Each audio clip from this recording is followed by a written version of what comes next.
Hey, welcome to another episode of Legion Elite Motorsports. I'm your host, Isaiah.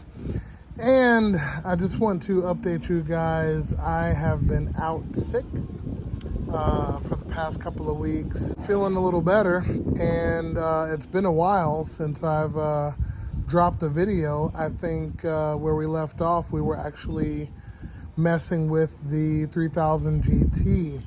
So we're going to continue that first, and then after we stop there, I'm going to update you guys on a couple of things. We got some good news, I guess you could say.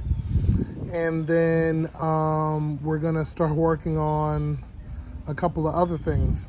So let's start off with the 3000 GT stuff, and I'm going to show you guys some other things that I found out, and yeah, we're gonna dive into that. Jeez, I almost forgot to record. So, if you can't tell, we are on the VR4, and we are taking out the gas tank. So there are two 14 millimeters up front, three 14 millimeters in the back. We have over here, we have the fill neck. This allows you to put the fuel in the gas tank. That is a 10 millimeter. Let me show you from the outside, which is in that cup right there. You take that clamp off right there. Then you have the vent for the gas tank, which goes right here. Right there. Then you have the vent for the gas tank again, the return line and the feed line. So vent for the gas tank goes to this blue mushroom right here. Then this is the return line. Then this is the feed line that goes to the top of the hat that goes right there. So we got two lines to take off and the tank will come out. So boom, should be good to go. All right, excuse the wind in the background. We are gonna pressure wash the outside of this tank, and I'm gonna show you what's inside of this tank after I clean the outside. And then hopefully after that, I'm gonna clean the inside because it's pretty bad. So stay tuned as we pressure wash and get it looking somewhat brand new, at least on the outside. So now the gas tank looks incredible. It actually dried on the outside. Let's take a look on the inside. Look at that.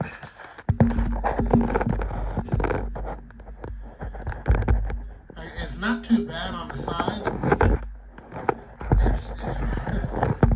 It's just really bad in general. Like, look at this. Something over here broke.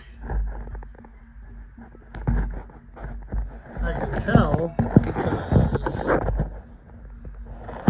this came out of the tank. So yep, I'm gonna try to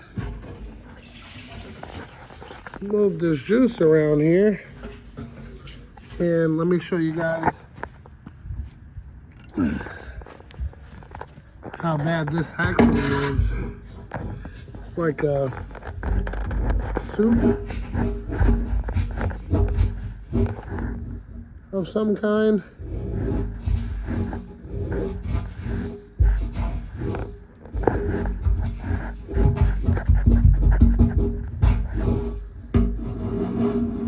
That's pretty deep. So I'm gonna see how much of this I can actually clean, and if I could save this or not. If I'm able to save this, this has got to go in the Guinness Book of World Records or something, because this is bad. This is really, really bad. But let's give it a shot. Let's see what we can do. Look at all of this mud that shook out of this thing. I have to clean this up, but there's still more in there, so I'm starting to see the bottom, and it doesn't look as bad when all of that stuff is shaken out of there. So I'm gonna fill this thing up with some more water and keep rinsing and rinsing and rinsing until we get way better results. So, yep, stay tuned. We're gonna take this into the night. And speaking of gas tanks, I actually took and put the sending unit in some solution to get it looking the way it does right now. Actually, it looks pretty good, minus the pump, of course. So I might be able to save that, maybe. It's been sitting in there for a good amount of time. That's the good old evaporust there, giving it a shot. And yep, let's get back to the tank. Okay, so I heard something rattling in the gas tank, and I pulled out this bad boy. So there is no baffling in there on the back end. So that's really not good. So where the baffling was no longer is, and that's going to cause some other types of problems. So this tank is actually worse than it was before doing this. So let's say the stock baffling was decent in these. Well, with that out, no longer a thing. So long story short, I'm gonna have to do something about this for this community in general. So I'm gonna see if I can save this one, and I'm gonna see if I can get another one, take some measurements, see what I could do. But anyway, that aside, gotta keep rinsing this out until all of the big bits are out, and it's a lot, so it's gonna take some time. All right.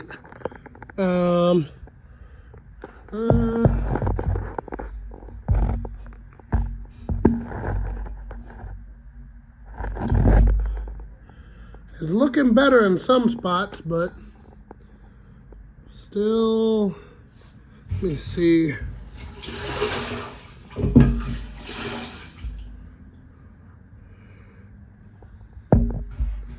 Yep, still a good ways to go for sure.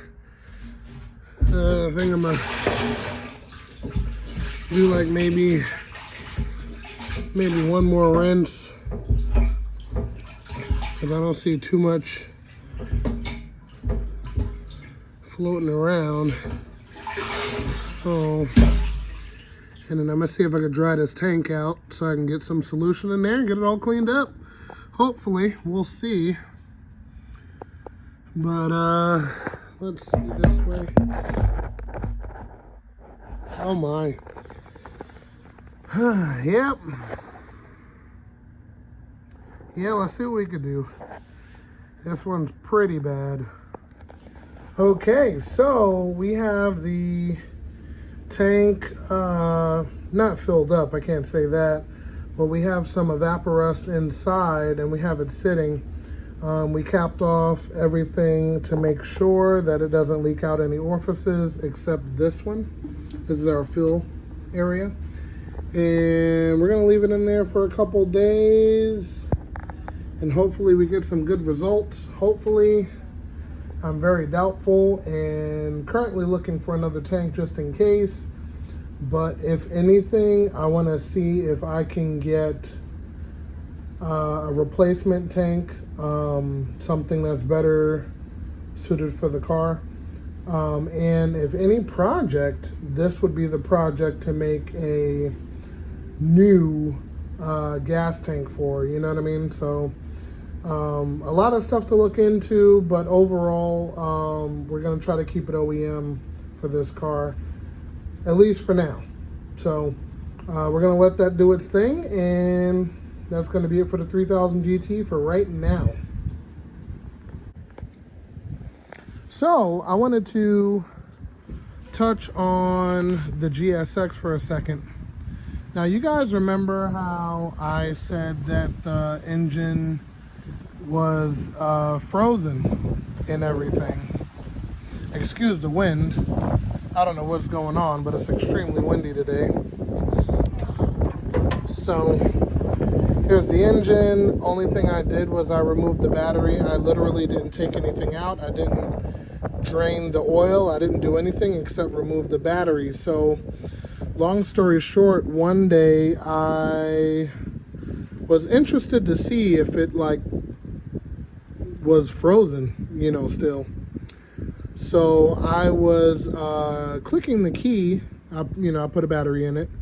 I was clicking the key, and all of a sudden it started to turn. And next thing you know, this happened. I kid you not, you can't make this stuff up. So obviously the motor's not seized, but the motor did get stuck somehow. So I have to do some investigating to see how, why, and you know, all of that other good stuff. I have some theories, of course, but proof's in the pudding. The oil looks amazing. It's actually almost clear. Oil pressure looks great. Look at that. One would almost say there's no oil on the dipstick, but there's plenty of oil on there.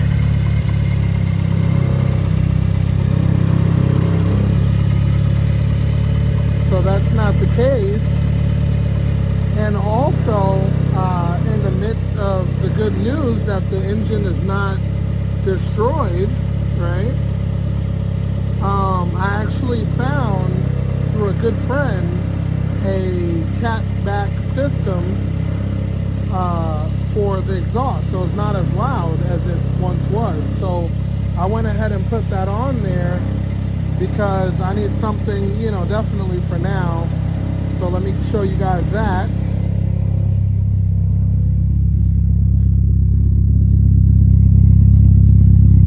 Look at that. Full 3-inch from the turbo back. Beautiful unit. We're going to get some sound clips in here in a second. But in general, I am happy the exhaust does not end right where my butt is. So, that aside, the engine sounds healthy. I'm gonna let you guys listen to it and determine for yourself.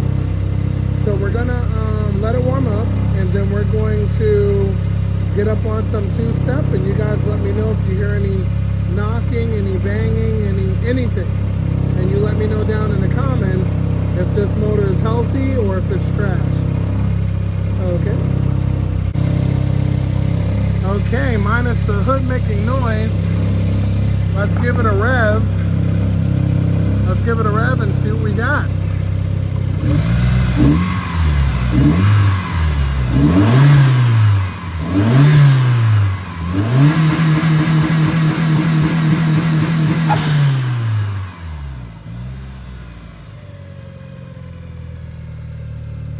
How's that sound? Everything's good. There's no smoking. There's nothing really. So yeah, so this is, I guess, more good news, but just in case, I did purchase something just in case, because one of the symptoms I was previously telling you about in the old video is when you push in the clutch, the RPMs go down. I'm gonna give you guys a sample of that right now. Okay, so we're inside the cabin. It's a little noisy. We got a couple things. Oh. making some noise, which is okay. But when we push the clutch, we go from smoothness to, you see what I'm saying? So with that being said, I bought these.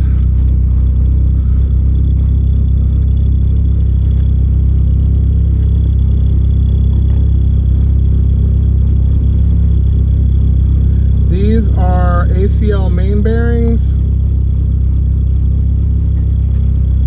because I personally feel that if you push the clutch and it's riding on a thrust bearing and it drops RPMs like that, they're probably bad. So in the future, we're going to put in some work on this car, but it does run. So I'm going to also do something else, which is, let me cut the car off.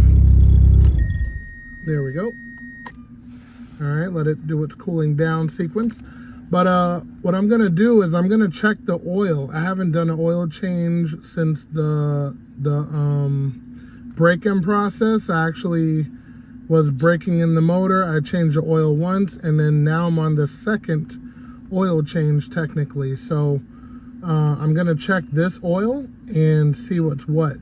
I replaced the rod bearings with King's racing bearings, and then the main bearings were not changed, and those are ACL bearings. So I'm gonna see if they were just too worn out. So we'll do that in the future and take it from there. So that is the future plans for this car, but at least it does run, and I'm sure it would drive, so yay. Also, before we jump off of this car, I want to show you guys the Catback exhaust I ended up getting. So this was already here, and then from here back is what I have connected. It's a full 3-inch. There is 1, 2, 3 resonators, and then a muffler at the back. So let's take a look at that. I actually still have to put the rest of the hangers on, which those are being ordered. These two back here are being ordered, and I actually have a flange that's coming in the mail too. So this is the full exhaust right here. And that's it. Stainless steel, 3-inch. And this will do for now. In the future, we're gonna go bigger. So you already know how that goes. So yeah. And with that being said, we're gonna call it episode right there. I hope you guys enjoyed. If you're new here, definitely consider subscribing and hitting that bell icon for updated notifications. And with that being all of the great news, and then the VR4 gas tank issue is all downhill. If you are an owner and have some spare parts of a VR4, definitely hit me up in the comment section down below with some contact info. And yes, I am definitely in need of a gas tank for that VR4. But remember guys, knowledge is power, and I will see you next time.